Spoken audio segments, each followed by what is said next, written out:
nanay ko nga mismo hindi pa nababakunahan. Baka next week or this weekend pa po yung schedule ni mama, no? Si mama, isipin niyo 60, ay baka magalit pala kung sabihin ko kung ilang taon na siya. Senior citizen, no? Alam niyo naman senior citizen si mama. Sabihin ko na, hindi naman siguro siya magalit. 67 years old, nasa Google naman yan kung i-search ninyo eh. 67 years old po ang nanay ko.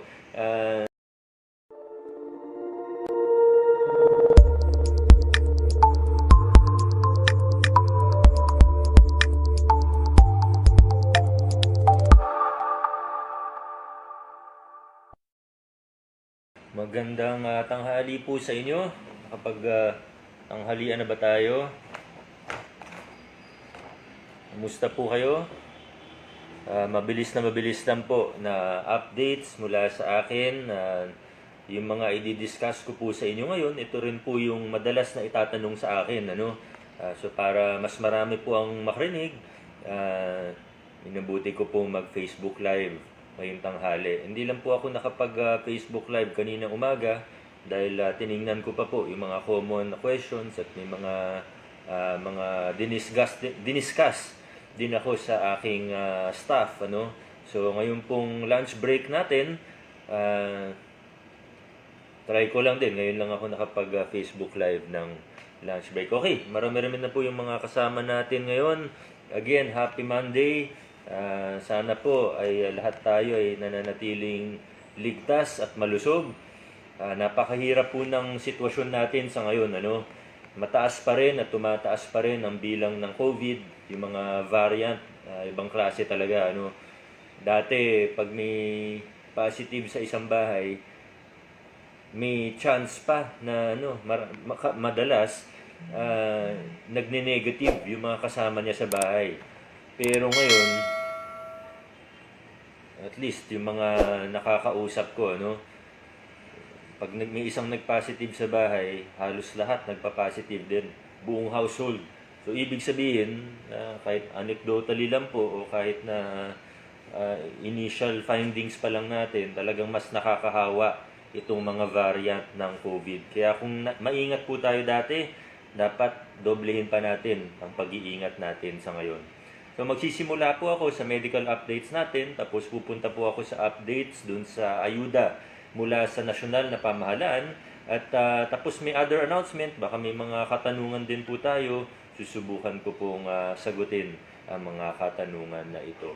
So simula po tayo, gaya na nabanggit natin, napakahirap na sitwasyon po, ang hirap ng pinagdara, very difficult situation. At narinig naman po siguro natin yung announcement ng Malacanang kahapon na MECQ po tayo, Modified Enhanced Community Quarantine. So ilang linggo din tayong nasa ECQ. Ngayon po yung MECQ, para sa ordinaryong mamamayan, ganun pa rin naman yun. Stay at home. Maliban lang syempre kung essential travel. So kung papuntang trabaho, okay lang po yun. Kung emergency, okay lang po yun. Kung bibili ng pagkain, pinapayagan din po yun. Pero kung tatambay lang po tayo o may bibisitahing kaibigan, kahit kamag-anak, huwag na po muna. Pagpaliban na po muna natin. So, yun po yung MECQ. Ang sabi po, meron daw press briefer ang Malacanang, si Secretary Roque mamaya. Abangan na rin po natin. Baka may konting changes, lalo na para sa mga businesses, mga restaurants. Tingnan natin ano po yung sabihin, kung pwede ba yung dine-in, kung alfresco lang. May narinig din tayong announcement na ganun. Antayin natin yung clarification. Di ko lang po alam kung anong oras yon, pero abangan na lang po natin. Makamaya-maya po yan. So, isa sa mga adjustment na ginawa natin bago po ako pumunta dun sa vaccination, tapos sa update patungkol sa sa ayuda, ay nagbukas po tayo ng isang holding area. Ito po yung recommended ng experts natin dahil ang nagiging experience natin sa ngayon, halimbawa yung PEU natin, may tumawag sa hotline, responde yung PEU natin, may pagkakataon na yung ambulansya or yung pasyente na sa loob ng ambulansya 3-4 na oras, walang mapuntaan na ospital, walang tumatanggap na ospital. Dito sa Pasig, pati sa mga kalapit nating probinsya at LGU, yan po talaga yung nagiging problema natin sa ngayon. So, recommended ng experts natin na nagbukas tayo ng isang holding area. Sa ngayon, 5 kama pa lang, pero hanggang mga 15 beds po yung kaya nito. Ngayon, may mga iba tayong staff na medyo hesitant din dito, lalo na siguro yung PEU natin. Naintindihan ko naman kasi parang pakiramdam na nabawasan pa sila ng tao na magre-responde sa ating mga ambulansya. Pero may nagiging problema wala tayong mapagdalhan dun sa mga moderate cases natin. So ito po yung isa sa adjustment natin. Para siyang extension ng ER. And hopefully makatulong ito habang hinahanapan sila ng ospital na tatanggap sa kanila, habang nag-aantay na may bakanting kama sa ospital, dun muna sila sa holding area natin na parang extension ng ating emergency room ng COVID Referral Center. At least doon, may nagbabantay na, may gamot, may medical supplies, may oxygen, may nurse na nagbabantay, may doktor na nakasupervise. Ayan po. So ngayon, pupunta na po ako sa bakuna, yung vaccination program natin. Yan, suot ko po yung t-shirt natin, vaccination team ng lungsod ng Pasig. Natutuwa po ako kasi yung initial feedback ay magaganda, lalo na yung para sa mga senior citizens at may comorbidities. Yung sa healthcare frontliners natin, nung nagbukas tayo sa walk-in, dun tayo medyo nagkagulo, dun humaba yung pila, dun nagkaroon na parang dinagsa yung mega parking natin na vaccination site. So nag-adjust naman tayo kaagad. At ngayon, strictly no walk-in. Laki talaga ng lungsod ng Pasig. Kaya pag sinabi mong pwede ang walk-in, kahit anong site yan, kahit kung sa pinagbuhatan man yan, o dito sa mega parking natin, o sa Pasig LM, talagang dadagsayin, kasi higit sa 1 milyon na ang Pasigenyo. Kaya kailangan organize lang tayo, no walk-ins. Okay, so wag po tayong mainip. Nanay ko nga mismo, hindi pa nababakunahan. Baka next week or this weekend pa po yung schedule ni Mama. Si Mama, isipin niyo, 60, baka magalit pala kung sabihin ko kung ilang taon na siya. Senior citizen, alam niyo naman, senior citizen si Mama. Sabihin ko na, hindi naman siguro siya magalit. 67 years old, nasa Google naman yan kung i-search ninyo 67 years old po ang nanay ko. May comorbidities din po siya. Hindi ko na po sasabihin kung anong comorbidities niya. Lumalabas pa siya pag may trabaho.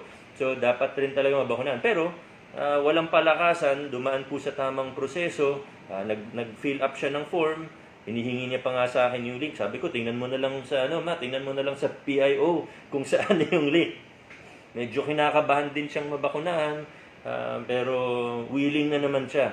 So, ito pong ginawa natin by schedule, nanay ko mismo, kailangan i-text muna ng ng profiler, ng team, kung kailan yung schedule niya. So, alam niyo naman, pinipilit natin na maging maayos yung sistema. At natutuwa po ako dahil maraming nagpapadala sa akin. Yung iba, hindi ko kakilala. Na ito po, bakunahan na kami, ganyan. Nabakunahan na yung nanay ko, yung lola ko, yung lolo ko. So, nagiging maganda po yung sistema, at hindi nagkukumpulan. Yan ang importante kasi pupunta nga tayo sa vaccination site, nagkukumpulan naman tayo, ay baka dun pa tayo magkahawaan. So, strictly by appointment, hindi lang namin masabi way in advance kung kailan. So, halimbawa, hindi namin masabi na April 30 ka mababakunahan.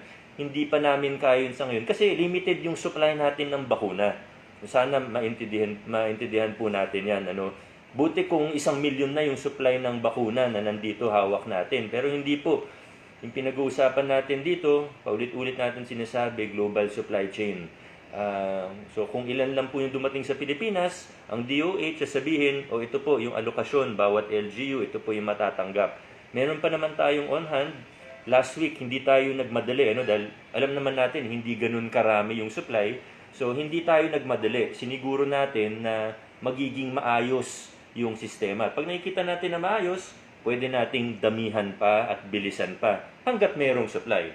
Hanggat merong supply, ng bakuna. Sinovac man yan o AstraZeneca, hopefully may iba pang mayor na, may iba pang mayor, may iba pang supply ng bakuna na dumating mula sa abroad. Kasi sa abroad yan minamanufacture eh.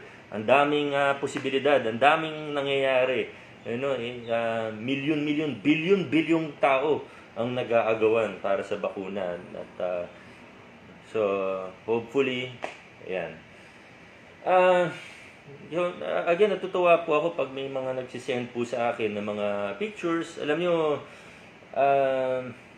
lalo na, may record pala tayo, no? 92 years old na bakunahan, 92 years old. Nag-qualify siya dun sa sa mga so okay po. So may isa lang po akong pakiusap sa inyo. Ito na rin, reminders na rin dun sa mga guidelines natin, Tingnan lang natin dun sa sa page ng PIO for reminders kung saan pwede mag-sign up kung hindi pa kayo na profile. May face-to-face profiling din tayo na nagaganap sa ngayon.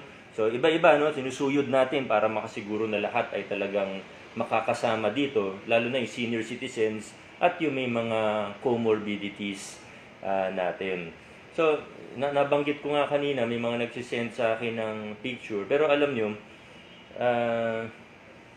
nagpapasalamat ako doon. Minsan kasi pag kami tato, bawal magpa-picture, bawal magpaturok sa braso. Hindi pwede sa tattoo site yung injection eh. So minsan may nagpapadala sa akin, parang nakadalawa na yata, may papadala sa akin, picture nila, binabakunahan sila sa puwet. Ngayon, okay lang naman na mabakunahan sa puwet, normal yan, medical naman ang usapan. Pero pakiusap, huwag nyo na po isend sa akin.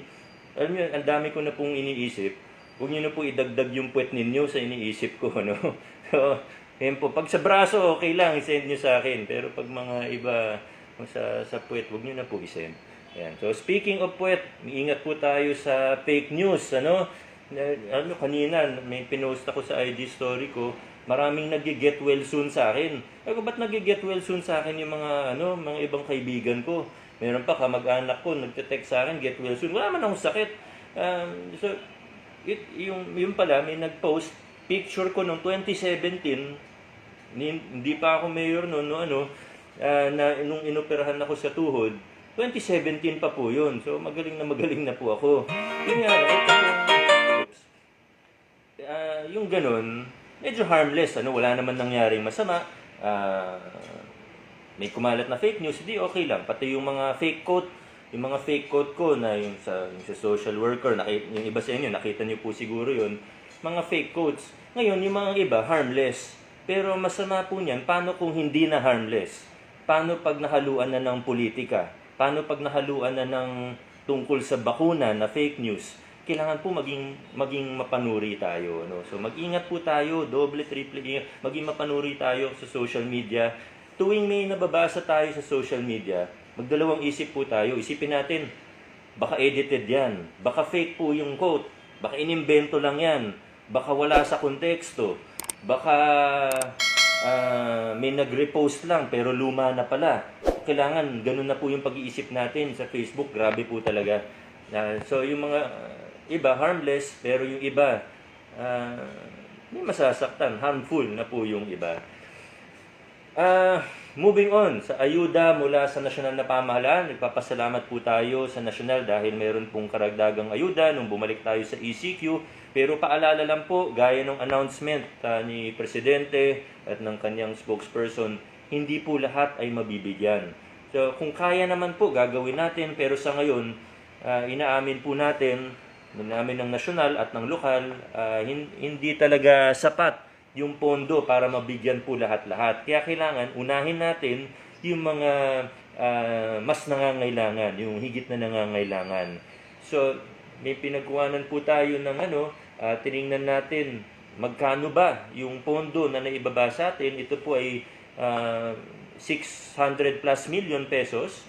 So, kailangan po unahin natin yung mga pockets of poverty, yung mga nasa listahan ng DSWD. Alam kong hindi perpekto yung listahan. Pero pag tinignan nyo naman po, at pag matapos na po ang lahat ng ito, makikita nyo po, yung average na nakatanggap, mas mahirap po talaga dun sa average na hindi nakatanggap. So, Hindi man perpekto, baka may makasingit na paisa-isa, pero sigurado po, on our end, sa end ng lokal na pamahalaan, wala pong palakasan dyan.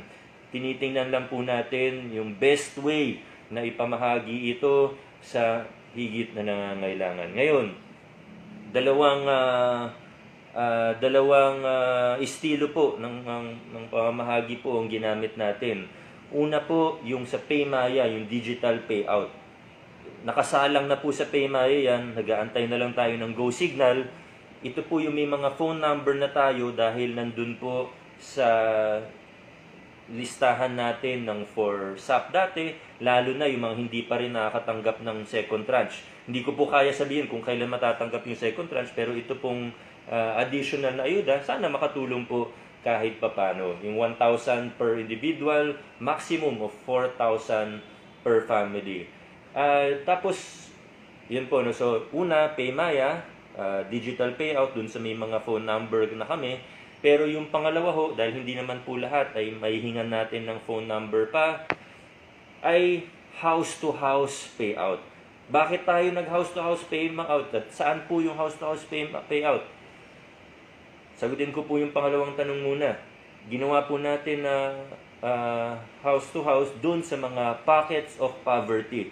Ang pockets of poverty, ito po yung identified ng DSWD, katulong po ng CSWD natin, kung saan po yung mga lugar na mas marami ang mahihirap. Kung saan concentrated ang bilang ng mahihirap. So kasama po dito yung mga depressed communities kung tawagin. Ano? So, ito pong house-to-house natin, more than 30 million pesos na po ang nadidistribute natin. So, ibig sabihin, mga 30,000 plus individuals na rin po ang nakatanggap. Medyo marami na yung nabigyan sa Manggahan, Santolan. Pero hindi pa po tapos, pati dun sa dalawang barangay na yun. Nakikita ko sa comments, yung iba nakatanggap na, ano? Yung iba hindi pa. Basta sa Pockets of Poverty, hindi lang tayo nag-announce way ahead of time. Kasi defeats the purpose eh. Kumbaga, tinanggal nga natin dun sa payout site o ginawa natin house to house para hindi magkumpul-kumpul yung mga tao. Kaso sa experience natin, pag nag-announce ka na, uy, sa Barangay X at sa Street X, sa Purok X, magbibigay tayo bukas. Bukas ng umaga, napakarami ng tao dun. Yun yung nakita natin sa karanasan natin sa pagdidistribute ng ayuda. So, ang minabuti po natin na wag na munang i-announce. Basta Pocket of Poverty, mapupuntahan po yan. Wala na munang announcement kung kailan. Yung house-to-house, mas mabagal siya ng konti kaysa kung may pay outside. Kunyari, pinapunta natin sa covered court, lahat ng pangalan. Kaso, sa panahon ngayon na COVID variant, napakadelikado, ay mas pinili natin na mag-house-to-house. Tumagal man ng konti, okay lang po, basta ligtas tayo. Yun po ang pinakamahalaga sa lahat. Pinaka-importante sa lahat, ligtas po tayo. Okay ho.